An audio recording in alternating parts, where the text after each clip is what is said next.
Hi, I'm Lee. Welcome to the channel. I hope you're having a lovely day. I'm a short, overweight, middle-aged white dude. I've got thinning brown hair, black glasses. I'm wearing a blue t-shirt with my... You can't see me, can you? I'm down here. And in this video, we're going to be having a look at the Kia EV9. Did I mention that it's huge?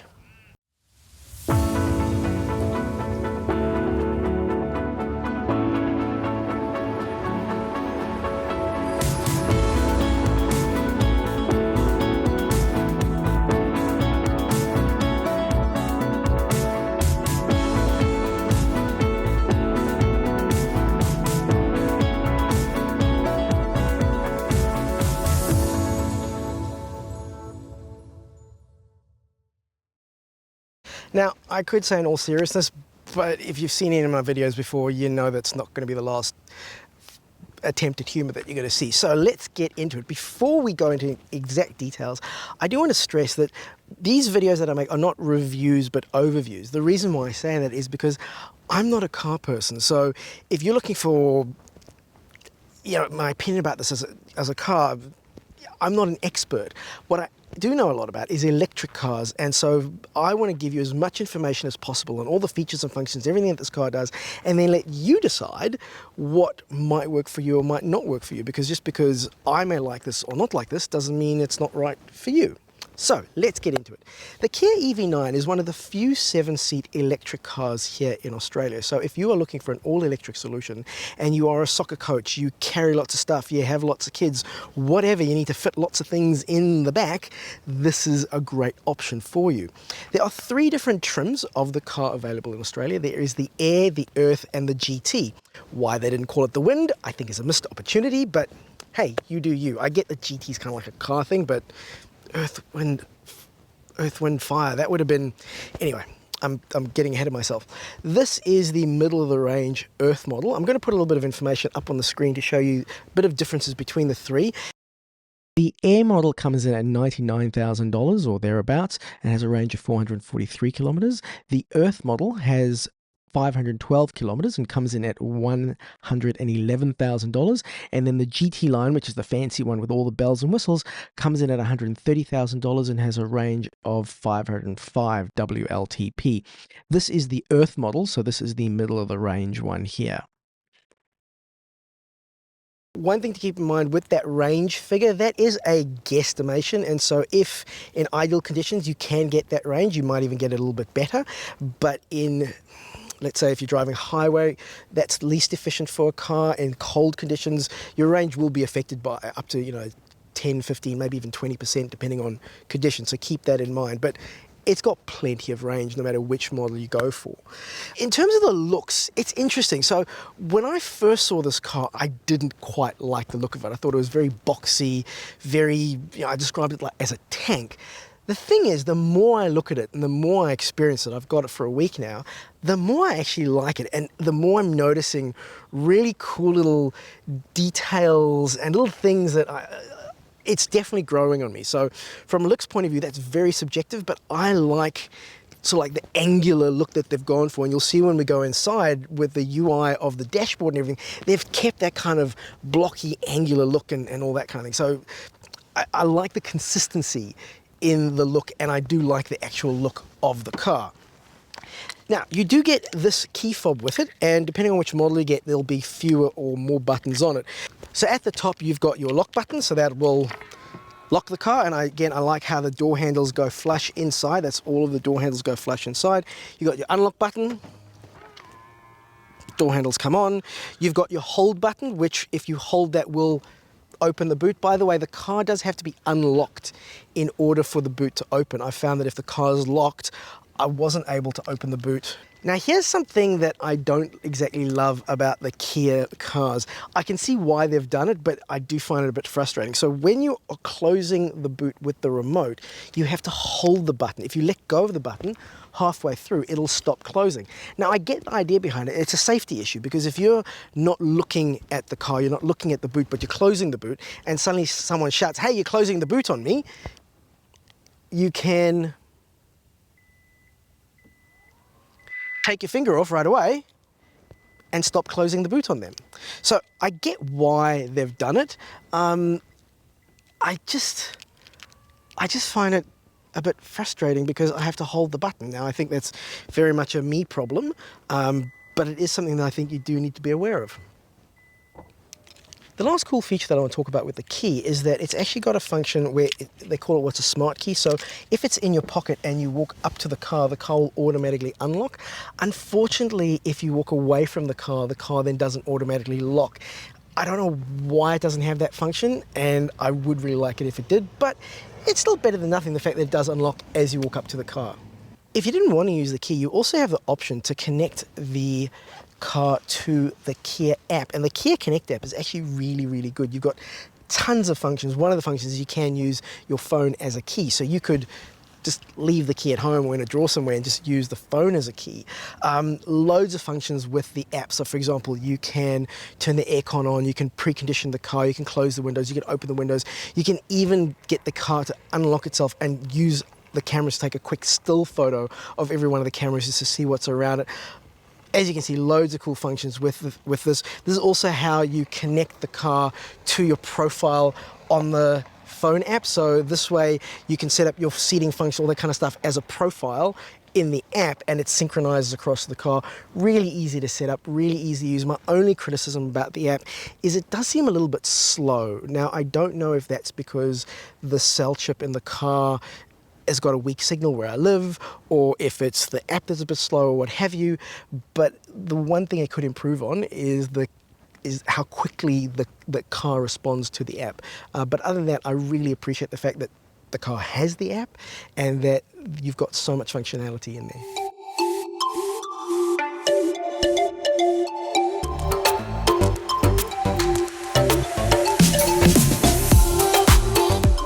So being an all-electric car, there is actually some space here in the front, and you can see there's a fair bit of space here, and it's not huge, but it's not tiny. So you could probably get, a fair bit of stuff in here. I don't like the fact that it's 2 levels. It'd be nice if the whole thing was just sort of like 1 level, but it is what it is.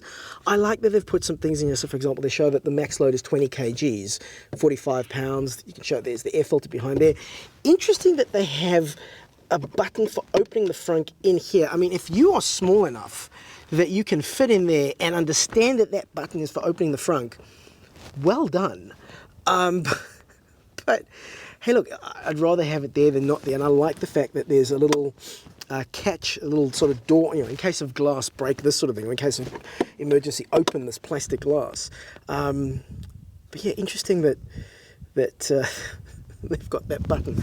I also like, because it's not like this in all electric cars, I like that they've got plastic covers on everything. It's just neat and tidy, and then just a close, push down, easy as that. I like the fact that there isn't a latch or a catch. I hope that they introduce that in some of the other electric cars.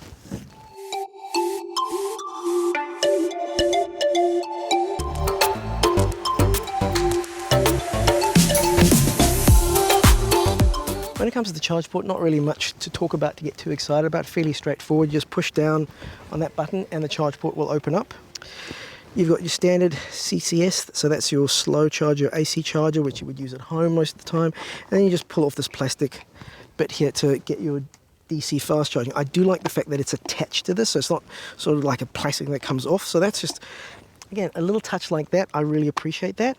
You've got your hold button, and then you've got your door close button, and you do have this little thing that lights up a bit when you're charging. It gives you a bit of indication of how much charge you're getting, and that's pretty much it with the charge button. A small disappointment that I have when it comes to the charging of this vehicle is not so much to do with the charging, but with the vehicle to load. If you're not familiar with it, vehicle to load is a really cool feature of some electric cars. All the Kias have it, all the Hondas have it, the Genesis, so all this line of cars have it. And what it does is it means you can use the car as a massive battery for other things. So just like you put power into the battery here, you can pull power out of the battery. So for example, if you were going camping, you could plug, a cooktop into it, a popcorn machine, bring a microwave, bring a fridge, whatever you like. This can push out as much as 3.6 kilowatts at any one time. And to give you a bit of perspective on that, my house with aircon, everything running, generally uses about 3, maybe 3.5 kilowatts. The only time when I get sort of above that 3.5 kilowatts is when I turn the oven on or something like that. So that'll power most houses for quite a while. And the battery in this car, I think it's a 77 kilowatt hour battery, or it's huge. I'll put it down here in the thing. So you could power your entire house for a number of days if the power went out for some reason, off of the car. Now the disappointment here is the adapter to do the vehicle to load only comes included with the GT line. So if you get the Air or the Earth line, it's not included. Now the function still works, so you can still buy that adapter separately, but I think it's a shame that it doesn't just automatically ship with all of the cars, regardless of which line you get. When it comes to charging speed, this is part of the 800 volt architecture. All you need to know from that is it charges really, really fast when it's on a super fast charger. So long road trips are an absolute breeze in this.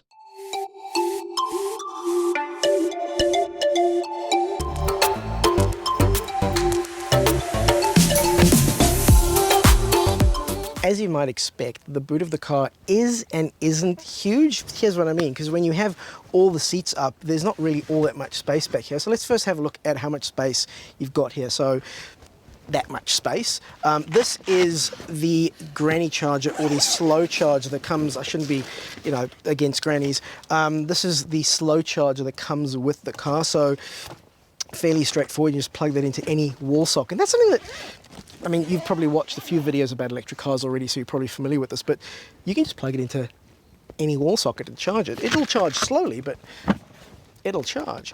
Then to get the back seats down here, really cool, you just pull down on that latch, give it a bit of a push, and down it goes. I like the little thought that they've actually just put this little Velcro here, so it's easy to keep the cable there, keeps it neat and tidy. You can see that obviously you've got your latch for your child seats, and down it goes, nice and easy like that, so plenty of space there. You then have these buttons over here on the right hand side, and this is for lowering the back seats. So you've got the right one, and then you've got the left one, and down they go. Unfortunately, it is not electronic, so you can't then sort of lift them up, but you've got to actually go to the front and lift them up. But when those seats are down, look how much space there is. You almost, like, well, let me,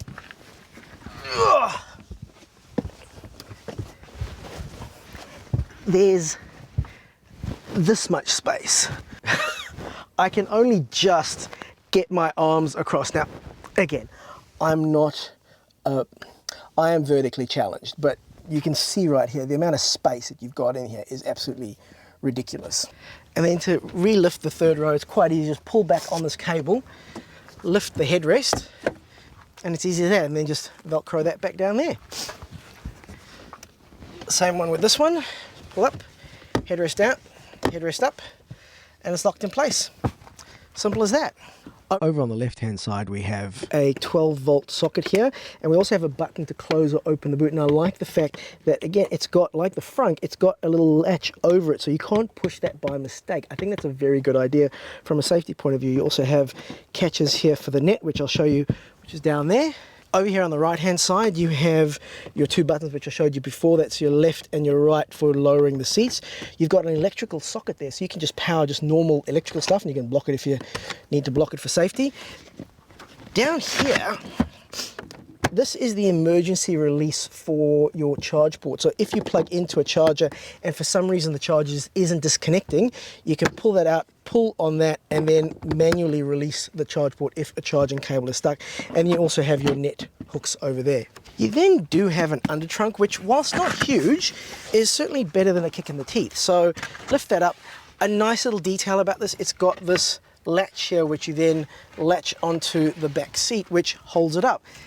Not a big deal, but I like the fact they've taken the time to think about that. So a little bit of space, not a huge amount of space to put stuff here. You need to lift these plastic paddles, or whatever you want to call them, in order to get the parcel shelf, I think this is called, out, and then you can pull that out and set that up in the back if you need to. And then in terms of space, not sure what goes there, but it looks like something goes there. You've got tyre sealant, you've got your net, you've got your hook attach, and you have a pump for the tyre as well. So not a huge amount of space, but like I said, better than nothing.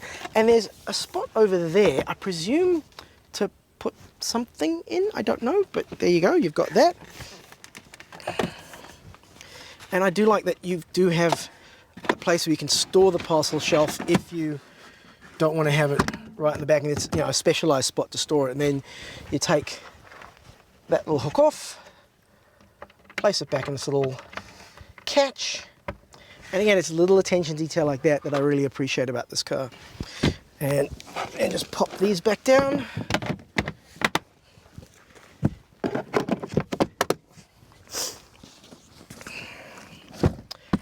And that is a look at the boot of the Kia EV9.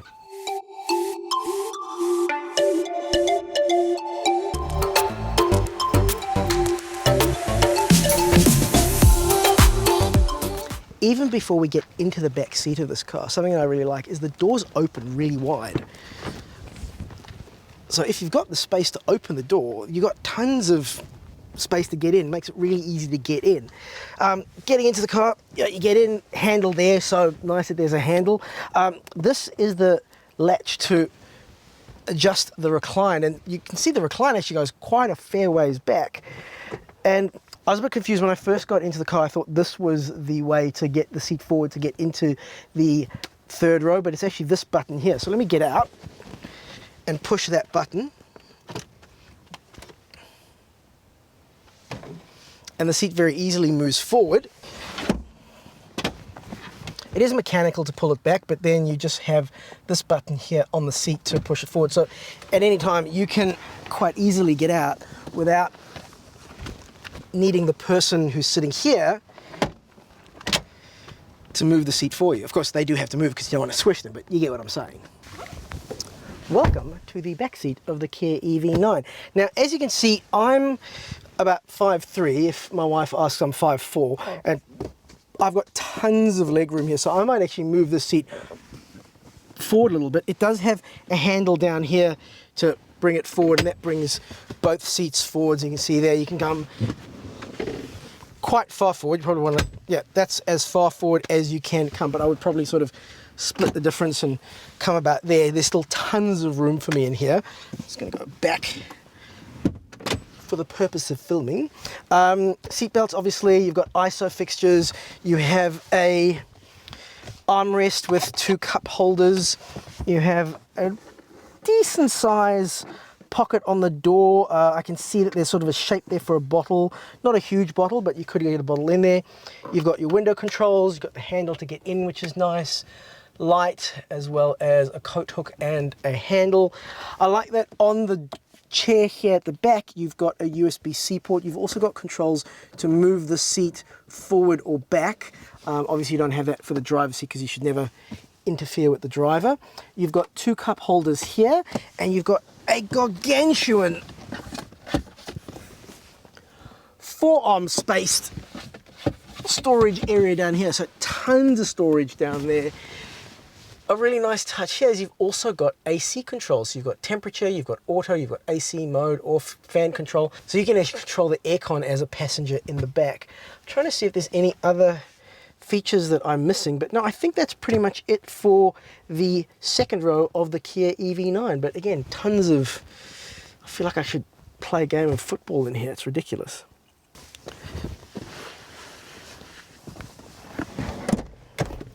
And here we are in the third row of the Kia EV9. There's almost, not more stuff, but there's just as much stuff here. You've got lights up here, so you can turn those lights on and off. They're just touch screens. You've got aircon vents above you. You've got a bottle holder. You've got a USB-C port. You've got a little speaker. You've got 2 cup holders on the right-hand side, another USB port. And you can see that with the front seat pushed forward a little bit, but there's still tons of space there. I'll go sit there in a moment so you can see. There's tons of space. Again, I'm not that tall, so if you're sort of 6 foot or 5'10" or above, it might be a little scrunchy, but yeah, this is quite comfortable. In fact, it's almost sort of leans back a little bit too much. You've got this latch here which you can pull that, and that lowers the seat. And you can raise the seat if you need to, so that can adjust the lean of the back third row. Yeah, I could quite happily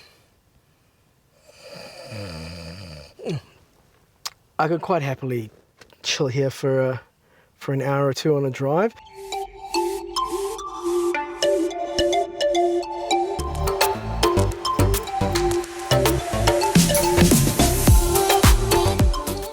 Welcome to the front of the Kia EV9. Lots to go over and lots of cool little bits. The first 2 impressions that I got of the Kia EV9 when I sat down, first of all, is that the passenger seat feels like it's a different zip code. It's just such a wide, spacious cabin. It's pretty big. The seat, fairly straightforward functionality. You can move the seat backwards, you can move the seat forwards, you can move the back of the seat up, so you can raise the seat, you can lower the seat. You can also move the front of the seat up, and you can move the front of the seat down. So that gives a lot of support to your thighs and front of your legs, I guess. You can tilt the seat forward, tilt the seat back, and then you have lumbar support, but only back and forward. You don't have up and down there. Here on the door, you have all the buttons you could possibly want. So to begin with, you've got your mirror controls, so left and right, adjust your mirrors as you'd expect, lock and unlock buttons, for windows, child safety, and window safety for the kids. Up here by the door handle, you have your 3 settings for your heated seats and your 3 settings for your ventilated seats. You've got that both for the passenger and the driver. Unfortunately, you don't have them in the back with the Earth model. For that, you do need to go to the GT line. And then you've also got the heated steering wheel, and you've got 2 levels of adjustment for the heated steering wheel. Then down here on the right-hand side by the dash, you've got traction control off, you've got the button to open up the boot, you've got the button to open up the front, you've got the button to open up the charge port. You can then adjust the brightness of your dash, and you've got a parking button as well. I really like that the boot button and the front button have got different controls. So for example, for the boot button, you've got to hold that button before it'll beep and then open up. For the front one, you've got to push the button twice. The advantage here is that you're not going to accidentally push the buttons and accidentally open up the boot or the front. So I like that little bit of thought that's gone into it. Here with the steering wheel, you've got your gear selector down here at the bottom. So you've also got your on button. This did confuse me when I first got into the car. It did take me a minute to kind of go, where's the start button for the car? I'd prefer it even being electric. I don't understand why it needs a start button, but there you go. Like, you know, normally the start button's over here, but no, it's on this dial there, and you push it once to start the car, put it in accessory mode, push it again to get going proper, and then you flick forward to go into drive, flick back to go into reverse, button on the side to go into park, or in the center for neutral. Then above it, you have the stalk for your lights, fairly straightforward, auto lights, all that kind of jazz. On the left hand side, you've got the stalk for your windscreen wipers. I just leave it in auto, as most people do. On the steering wheel, you'll notice that the steering wheel's not perfectly round. I really like the shape of the steering wheel, and you'll notice that on the dash, they've kept this aesthetic, and as we go through the graphic, you'll see that they've kept this sort of 6-sided shape, graphic sort of look and feel to the car, which you might need a bit of getting used to, but I really like the look of it. So at the top left hand side, you've got your adaptive cruise control, then you've got your custom button, then you've got your button to adjust the distance between the following distance, and then your lane keep assist.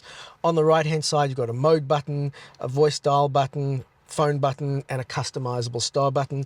At the bottom of the steering wheel, you've got your drive mode button, which allows you to go from normal to sport to my drive, where you can sort of customize it. And then you've got an all-terrain one. So if you're on sand, mud, or snow, you can adjust how the car responds to that. Then we come to the center console. You don't have a huge amount of storage here in the back area. You can see I've just got my little sunglasses case then. If you're not familiar with these, you can have a look at all my other cool videos where I talk about my flying eyes glasses, which I'm very fond of. You've got a wireless charging pad for your phone here. I do struggle a bit, maybe it's just this model that I've got, but I do struggle a bit sometimes to get my phone in the right position to get it to charge, but it works most of the time. You've got 4 buttons here. You've got your park, you've got your cameras button, you've got your basically like your brake on an incline button, you've got your auto hold, and you also have a fingerprint scanner. I think this fingerprint scanner is for basically your like your profile and starting the car and things like that. I can't set it up because unfortunately you need both keys to set this up, so I only got the one key with this review car.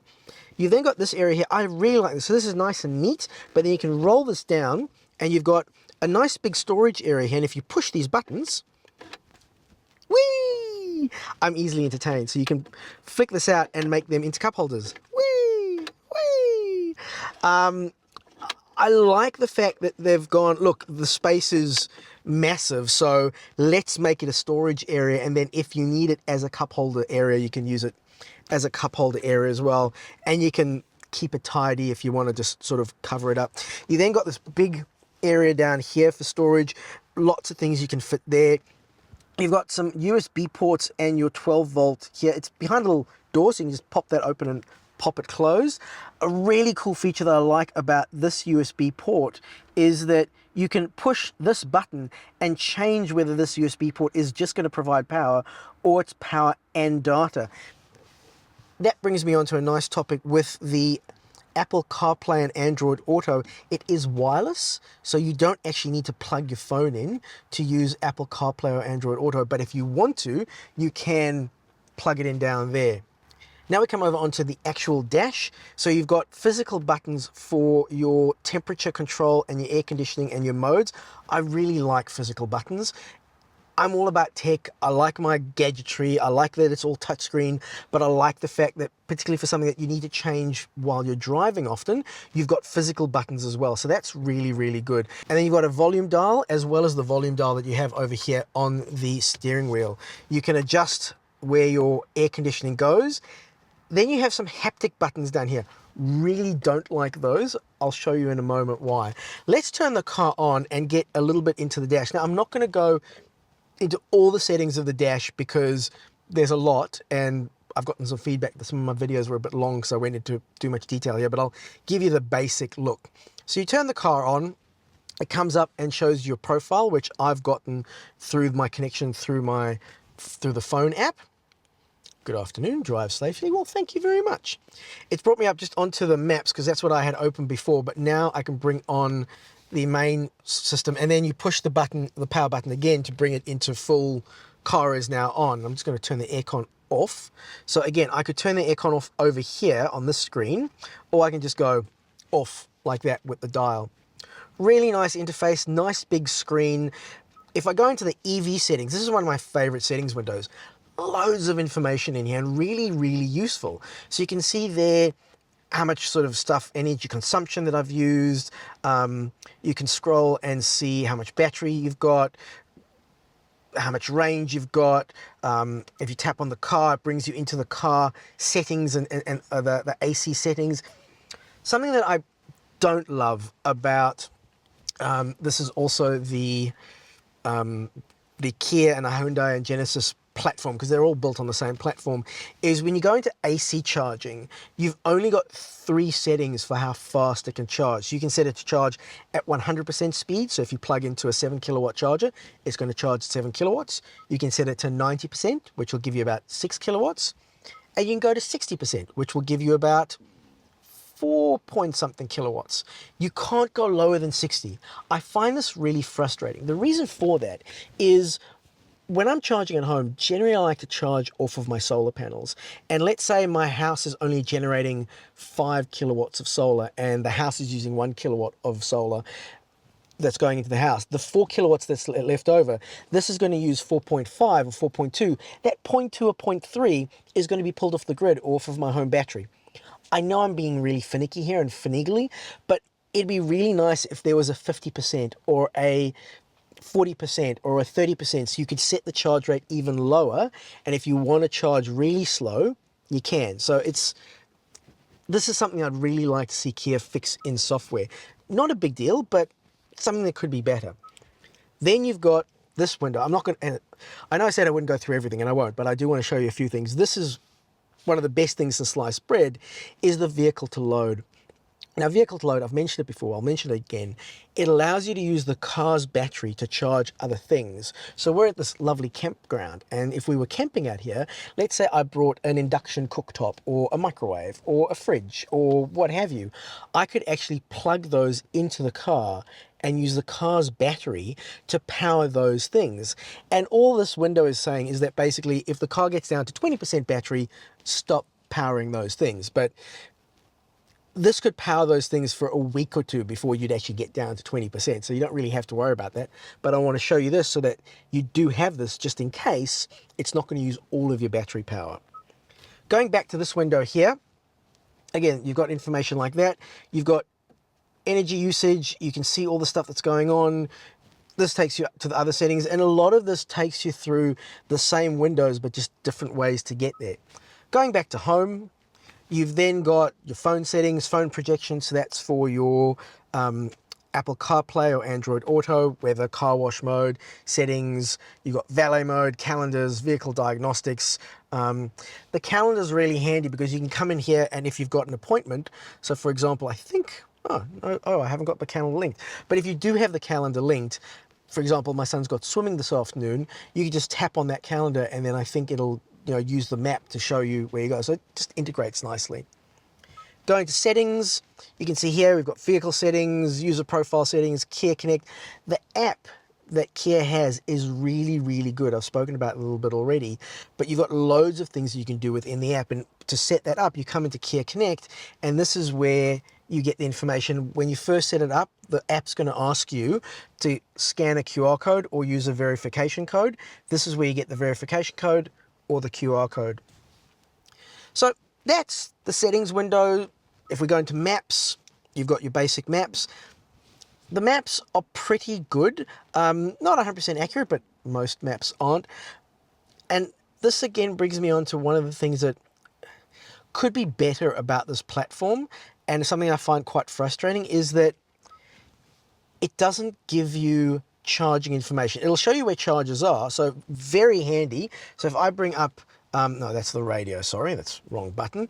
But if I go back to this window here and I tap on chargers, that'll show me chargers that are around. So very easy to find any chargers that are around you if you do need to get to a charging destination. You can scroll through, you can zoom out, you can go to town with that. But if I just go into the map normally, and let's say I type in that I want to go to Sydney, and it'll come up and show me a whole bunch of different options.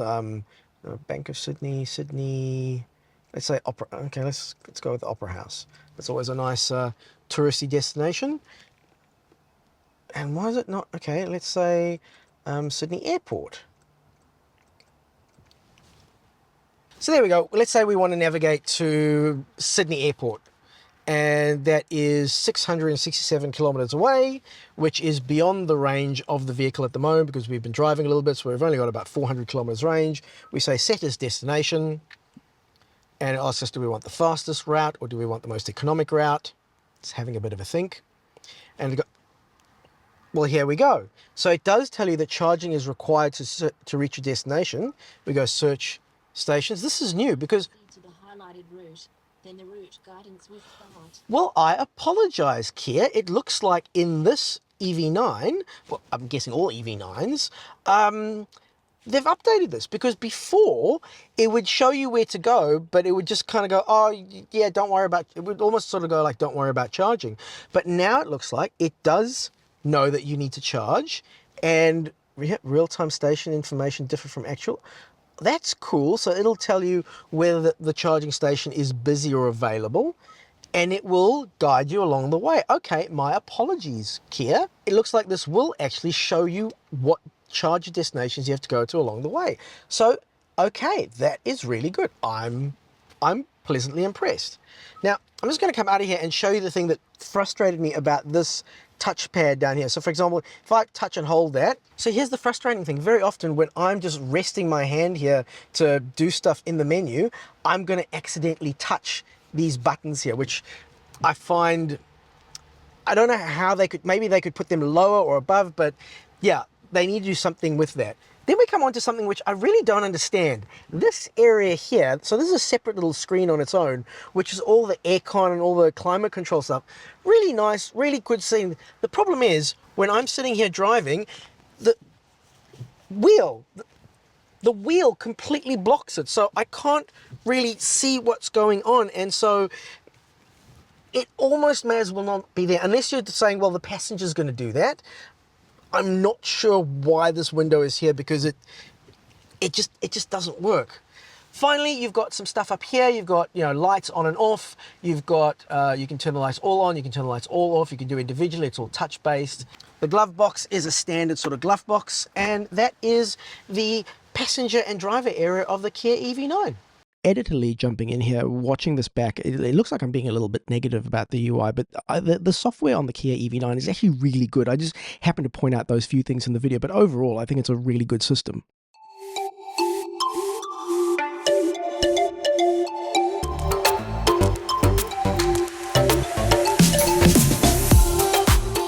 So what's the Kia EV9 to drive like? In a word, lovely. It's really interesting that even though it's such a large vehicle, the technology that's in here makes it really comfortable to drive, and it doesn't feel like you're driving such a large vehicle, even though, you know, it's a big car, heavy car. I think it weighs about 2.5 tons. It is still, it's got that electric oomph that you get when you put your foot down. I think this one will do 0 to 100 in about 8 seconds, which, whilst not really speedy by electric car standards, is still pretty zippy. And you can see here and I think the key to that is to keep in mind that it's very easy to get the oomph that you need. So if you need to zip in and out of traffic, it's an absolute doddle. Or if you want to get stuck behind 2 trucks going right next to each other, slower than the speed limit. Now, you'll notice that as I go slightly over the speed limit here, and I'm doing this for science, bing, bing, bing, the car starts binging at me. And that, as far as it's been explained to me, is because of rules and regulations that the car has to ding at you and what have you when you're going over the speed limit, that kind of thing. You can turn this off, but you have to turn it off every time you get in the car to drive. So every time you get in the car and put in gear, this warning system turns itself back on, and it will ding at you every time you go at least 2 or 3 kilometers over the speed limit. Now, generally that's not I'm just going to get ahead of this truck, and it's going to ding at me a lot. But you see, they didn't ding at me even more because it had already dinged at me. Now, I have no issues with the car dinging you when you're going over the speed limit. It should warn you when you're going over the speed limit. But I can understand how some drivers might find that a little bit frustrating. And so to turn it off, what I've actually done, what a lot of EV9 drivers do, as far as I understand, is that you can set up a custom button, and we're just about to slow down to 80 because the speed limit here is now 80, and this truck behind me is going to get annoyed because I have the nerve to drive to the speed limit. Yep, he's going to go around me. So to customize that, I've turned on the star button, the custom button, if you would, on the steering wheel. So when I push that, it brings me into my safety features, and then I can just tap on speed limit, and then I can say speed limit information only. And the car was dinging at me because I wasn't looking at the road, which again is a good thing. Push on home, and now the car will show me the speed limit. It'll show me when I'm going over the speed limit, but it won't ding me when I'm going over the speed limit. Whilst we're here, you can see that I've also turned on the adaptive cruise control and the lane keep assist. The adaptive cruise control, really easy. You push the adaptive cruise control button to turn it on, and you can see up there in the dashboard that adaptive cruise is on. And then you adjust it by pushing up by 1 increment on this dial here on the left hand side of the steering wheel. So you go up by 1 increment or down by 1 increment, and if you hold down on it or hold up on it, it will then go up or down by 10 kilometer increments to change the increments. To change your following distance, you push the bottom button here on the far left hand side of the steering wheel, and it goes to a distance of 2 to 1 to 4 and now back to 3. This is something that frustrates me a little bit with the system because you have to cycle through it. So let's say you're at 3, you go to 2 to 1 to 4. If you want to go to 4, you can't go from 3 right up to 4. So it's a little bit frustrating, but not the end of the world. Now I'm going to turn on the lane keep assist function, which is the steering wheel button with 2 lines again in the bottom left hand side of the steering wheel. And now the car is keeping me in the lane as well as using the adaptive cruise control. So it's changing the following distance between me and the car depending on the speed in front. Something that I didn't know the car did, which it does, which is really cool, is the lane keep assist will actually change lanes for you. So my hands are hovering on the steering wheel, so I can take over at any time, but the car just changed lanes. So if you're on a 2 or more lane road and it is safe to do so, you indicate and the car will check around you, and it will then change lanes for you, which is pretty darn cool.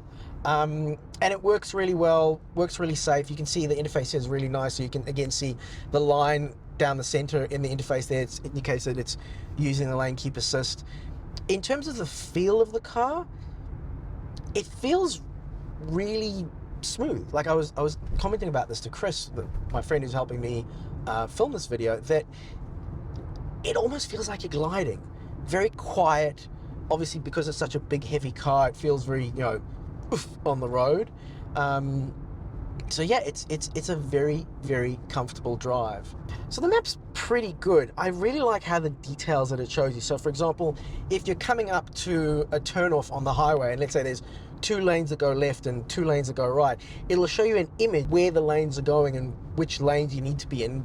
And whilst I wouldn't say that I'm a nervous driver, I can get a bit anxious when I'm following the maps to somewhere that I've never been before, and I'm like, hang on, which tell me like a good kilometer before the lane which lane I need to be in, so I don't have to swerve across 3 lanes of traffic to get into the correct lane. While we're on the maps, a really cool thing that I noticed the other day is that you get your map guidance here in the dash, so you get your map guidance in the dash as well.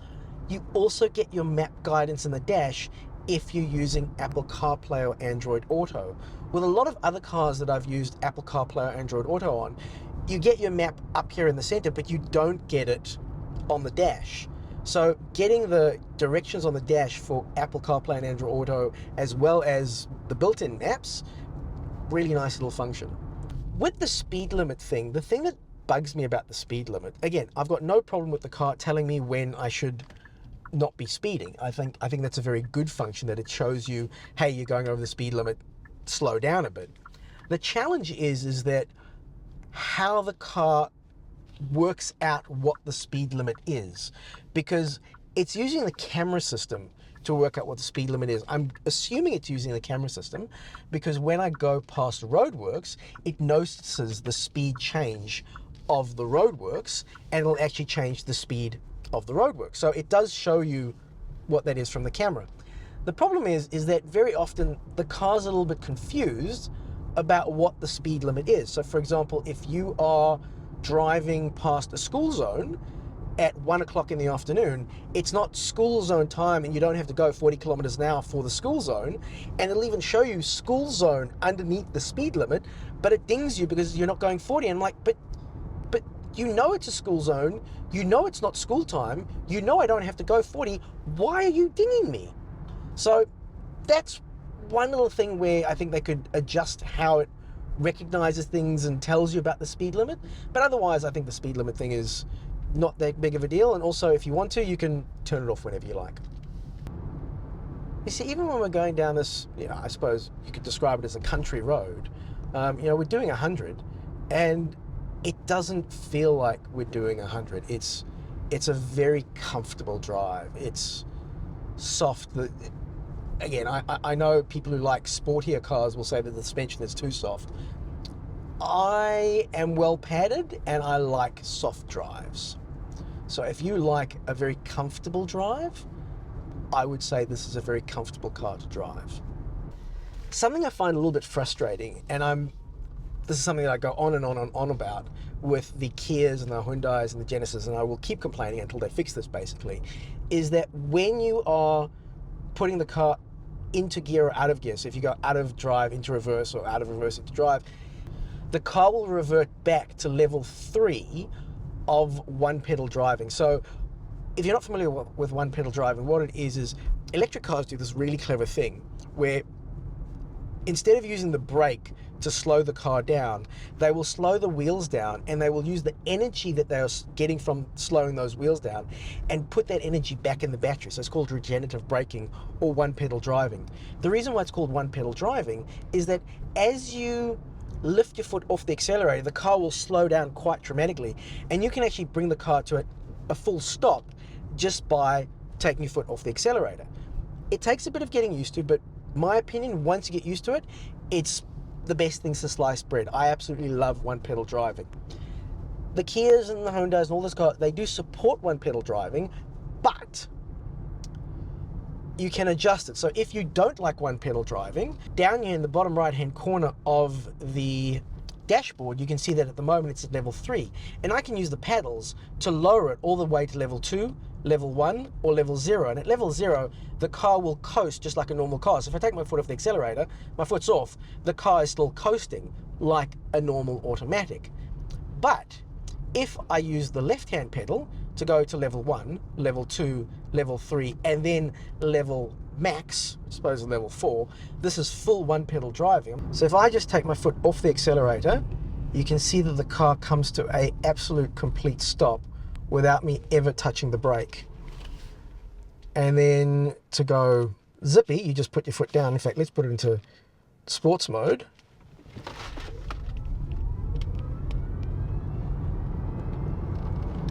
And getting up to 100 is pretty darn easy. So that's the whole regenerative braking thing. But the thing that I find really frustrating is that when you put the car into reverse or put the car into park, the car will then revert out of full one pedal driving down to level 3. So the car could roll a little bit when you take your foot off the brake, which I think is not just frustrating, but borderline dangerous. Because when I get in the car, I expect the car to perform in a particular way, and then if it doesn't perform in the way that I'm expecting it to perform, that could be dangerous. So I would really like it if the manufacturers of the EV9 or all the Kia, all the electric Kias, Hyundais, what have you, if you could please make it so that when you set the car to max I-pedal or full one pedal driving, it remains on full one pedal driving. I know I go on about a feature I really like about this car, because there's a lot of features about this car that I really like, is how even when you're not using the lane keep assist functions in, on the highway or something like that, the car will still have this function of keeping you in your lane. And you can see that on the dash, that there's always this symbol of the car with little sort of green lines around. So having that feature of keeping you in your lane, that, so if you start edging out of your lane, the car will sort of push you back into the lane, and the steering wheel will actually shake a little bit to let you know, hey, you're going out of the lane quite a lot. I really appreciate that feature. Like, I like that feature on all cars, but I particularly like that feature on a car this wide, because I know when I first got this car and started driving it, I was quite anxious about driving a car this wide on, well, narrow roads like this, and even more so driving it just sort of down narrow roads where there's lots of cars parked on the road. Really cool how basically once you put the car into slower speeds, it will automatically bring the cameras up, and you've got either the 360 camera, which gives you a full 360 view of the car, or you can see the back camera or the front camera, and you've got this overhead camera. I really like all those overhead functions, because particularly for a car that's this size, knowing where the things around me are on a really good 360 view is really good. You can also activate the cameras anytime you want with the button on the center console, and that will bring up either your reverse camera or your front camera. This is exceptionally useful when you're towing. So if you want to see your load and make sure that the load is, balanced and all that kind of stuff, you can bring the cameras up. And again, you just push the camera button again, and that gets rid of the camera button, and we can get ourselves back to home. And that's pretty much all I had to say about the driving experience, I think, for the Kia EV9.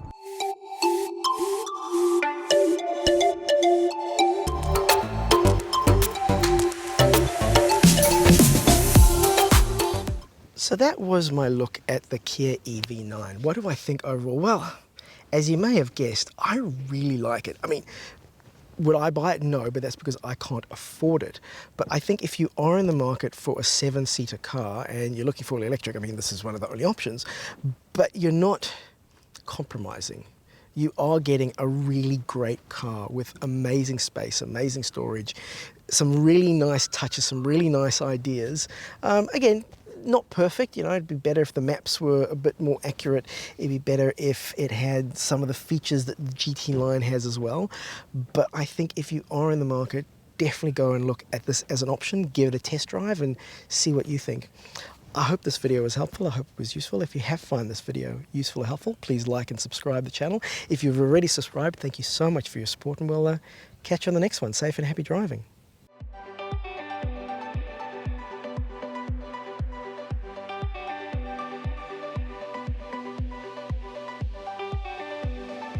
So I know I keep going on about the size of the car, but I thought I might get the family to help me to really point out just how big the car is and how you can get quite large things into the car. So, family? Okay, Manny, just move out. No, Manny, move out of the way. Okay, Archie, we'll get you to go in first. So to get into the third row, you just push this button here, and the seat moves forward. It's really handy that. You alright? I fit! Yay! Okay, sit in the middle. Okay, and then to push it back, really easy. You okay, Archie? Yes! Really handy that the door opens so wide, Mandy, and you go.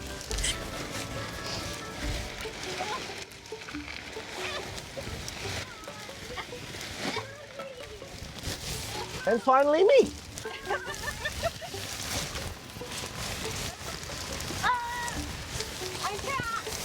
I'm trapped! And as you can see, we fit in 5. Yay! I don't think I can't move now. I don't think I can. Yeah, we could fit 2 kids, we could fit more in the back. We could fit 2 kids. Okay, now let's see. Now let's see how we get out. The fact that the door opens almost 90 degrees makes it a lot easier. Okay, Archie, Mummy will get out. You want to get out this side? I can get this side. Yeah, come on this side. I'm trapped.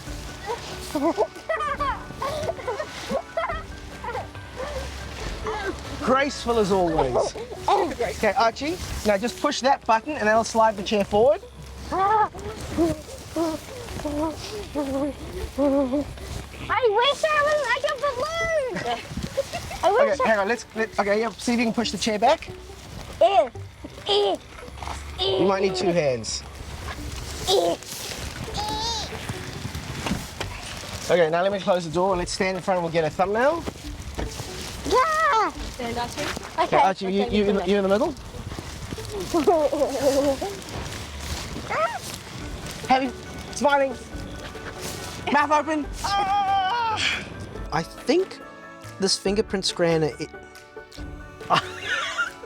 I can only just stop looking at my crotch. So you can still buy that adapter. Even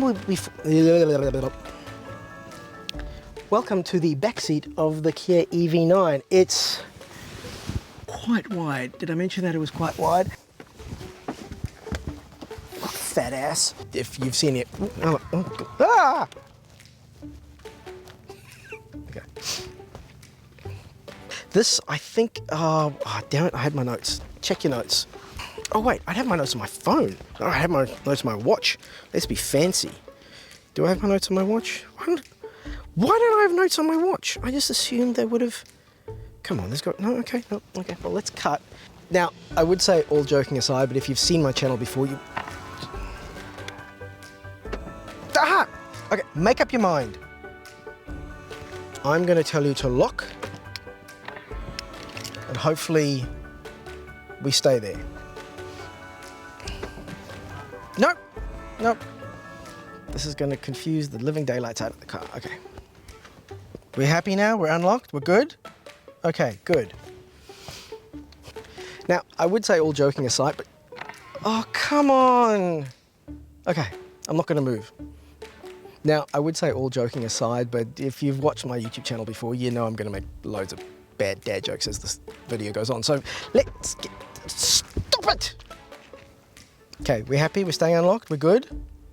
Yes? Excellent. You get various different... Don't practice the rhythm. No, don't say that. Now, I would say let's get down... No. Okay, that did work. Don't move. Don't move. You'll unlock the car. So I could say... Oh,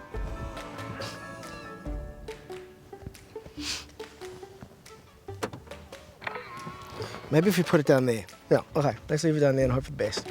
No, stop it!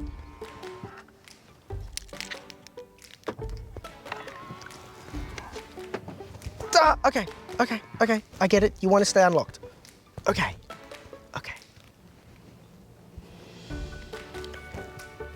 Morning.